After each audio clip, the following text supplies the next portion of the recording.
The climbing system in Planet Zoo has always been both a blessing and a curse for the game. It's a unique way of navigation for zoo game animals and has taken many of our iconic species to whole new levels. But the implementation of it has also been leading to lots of bugs and frustrations over time, and not every climbing type of animal seems to be equally fitting for this system. Therefore it seems like Frontier mostly have tried to be careful when picking climbing animals and not include species they can't get to work at least decently with this system. And on the rare occasions when they have been adding animals with more complicated climbing abilities or behaviors, they tend to do their best to do these animals justice on the climbing structures one way or another. Binturong came with a tail hanging animation, the Siamang added a new climbing frame for recreation, a skill that was later improved with the Gibbon taking this behavior beyond the frame, and it also made the orangutans swing below the beams. The sloth was too complicated of a task for the climbing system and therefore added to the exhibit instead. A decision that might split the community, but no matter what, it shows that Frontier didn't want to end up with another koala-like situation where the climbing system didn't end up suiting the animal that well. This mostly careful approach to the climbing system has given us some good results along the way, the Gibbon being the best example with both brachiation and unique way of moving on top of the climbing structures. But since not every animal is easy to implement to this system without it being too big of a task to get to climb right, it has likely meant some animals got left out of the game because of it. This could very well be the case for animals like tree kangaroos and spider monkeys. And you should think this would also be the case for a lemur known for its unique leaping abilities, like the Sifaka.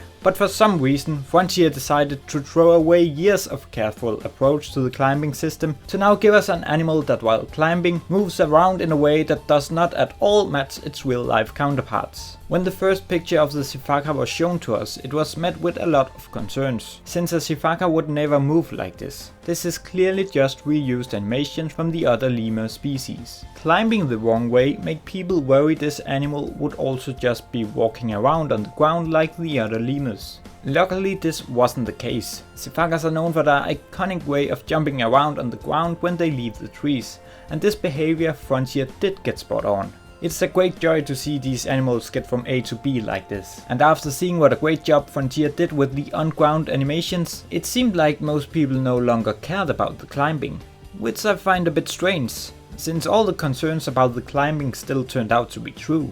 They are just moving around like all the other lemurs. This is an animal that spends almost all its time above the ground.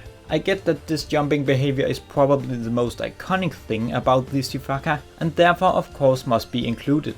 But Sifakas will spend much more time doing this than this, and therefore I find it a little weird that so many people seem to care more about its behavior on the ground over its climbing abilities. After all, the reason they jump around like this is because their body is so well adapted to a life leaping from tree to tree, something the game does not reflect at all. Instead it was just treated as an average lemur. A bad move for a species that is supposed to be the odd one out among the now total of 4 species we got. Not even when they are sitting while climbing do they look natural at all. This is especially weird since they got a nice sitting position when they are on the ground. But the climbing sitting position was not even a good match for the other lemurs to begin with. Lemurs will almost always have their tails hanging down while sitting on a branch or similar. But it's likely that hanging tails on these structures has just always been a struggle, which might also help explain why we have seen so few true monkeys in this game. The only time the Sifaka seems to behave okay when not on the ground is when they jump from one platform to another.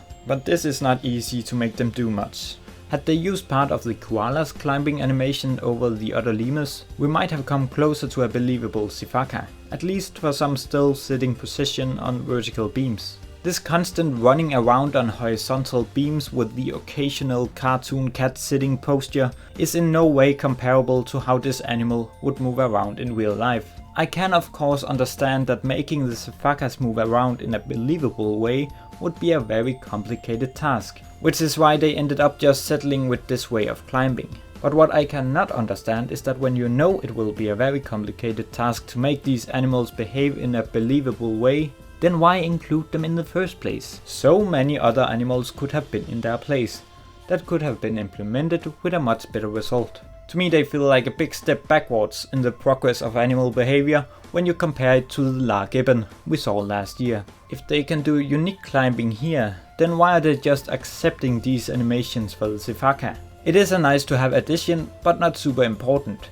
It's not an animal I would complain about had they just been executed better. But when they cannot be done in a satisfying way, then they feel like a wasted spot for something more relevant. Especially when we got a monkey-shaped hole in South America. And while some options here would be equally complicated to do good climbing animations for, you also find alternatives that would not require a lot of work to make good. Like squirrel monkeys, sakis, or maybe even titi monkeys. Almost any monkey from South America would be more beneficial for the game over another lemur, no matter how cool it is.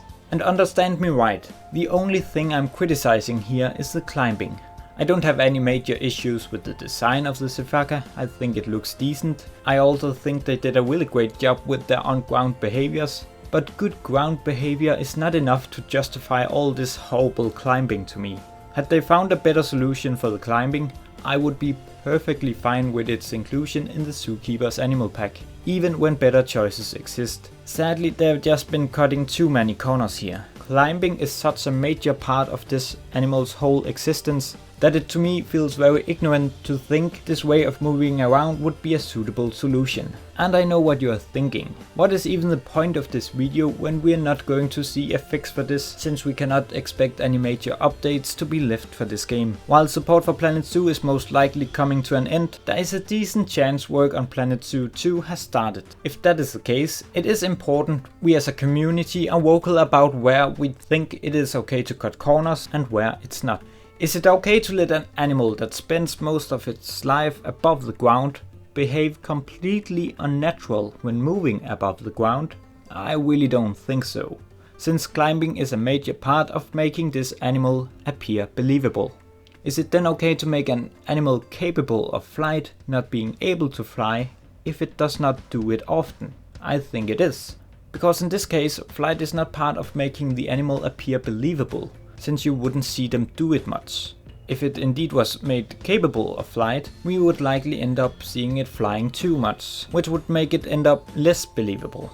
I think now is a good time to let out all of our constructive criticism for Planet Zoo, in the hope that Frontier will listen and get the best possible game out of a potential Planet Zoo 2. And who knows, maybe a sequel could end up with a Sifaka that could jump from pole to pole, and even just lemurs with hanging tails. That would be fantastic to see. Therefore I decided to make this video today, and therefore I will likely continue to point out other issues in Planet Zoo I've not yet covered in other videos before. Not in the hope they get fixed in the current game, but with the hope Frontier won't repeat the same mistakes again. Make sure to subscribe to the channel if you don't want to miss out on such videos in the future. Let me know your opinion.